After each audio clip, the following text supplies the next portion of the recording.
ایک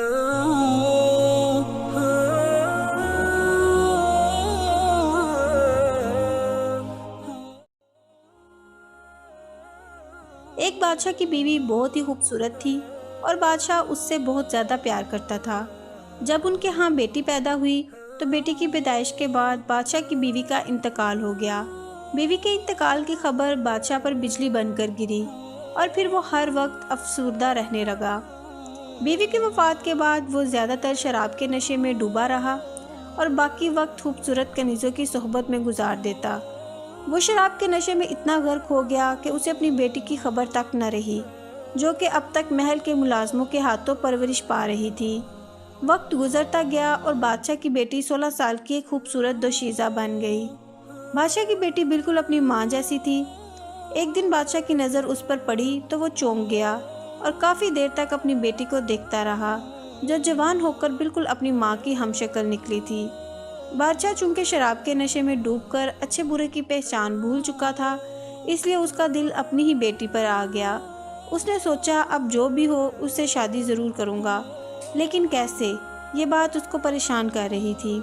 وہ ایسا کام کر کے اپنی رعایا کو اپنے خلاف نہیں کرنا چاہتا تھا اور یہ بھی جانتا تھا کہ یہ بہت بڑا گناہ ہے، لیکن وہ عورتوں کے ساتھ گناہ کرنے کی عادت کے ہاتھوں مجبور تھا۔ آخرکار اس نے علماء کرام سے اپنے حق میں فتویٰ لینے کا فیصلہ کر لیا۔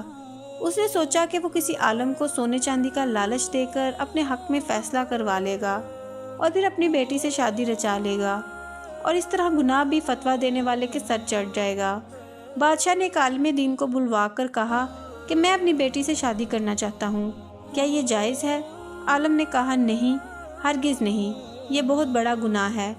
بادشاہ نے اس کو ہر طرح کا لالچ دیا، لیکن عالم دین نے بادشاہ کے حق میں فتویٰ دینے سے انکار کر دیا۔ بادشاہ نے غصے میں آ کر اسے قتل کروا دیا۔ پھر دوسرے عالم سے کہا کہ اس کے حق میں فیصلہ دے، لیکن اس نے بھی انکار کر دیا۔ بادشاہ نے اسے بھی قتل کروا دیا اور اسی طرح پھر تیسرے عالم دین کو بھی قتل کروا دیا۔ آخرکار بادشاہ نے چوتھے عالم دین کو بلوا کر فتویٰ مانگا اور پوچھنے لگا کہ کیا میری بیٹی مجھ پر حلال ہو سکتی ہے، میری بیوی بن سکتی ہے؟ عالم دین نے کہا بن سکتی ہے، اس میں کوئی مذائقہ نہیں۔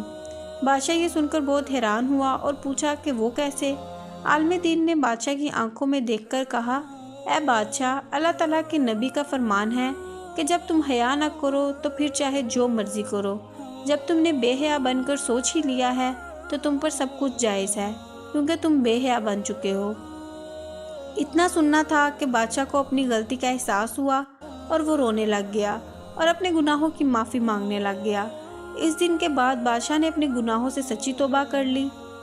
سچی بات یہ ہے کہ اللہ کے ولی حق بات کہنے سے نہیں ڈرتے، چاہے ان کی جان ہی کیوں نہ چلی جائے۔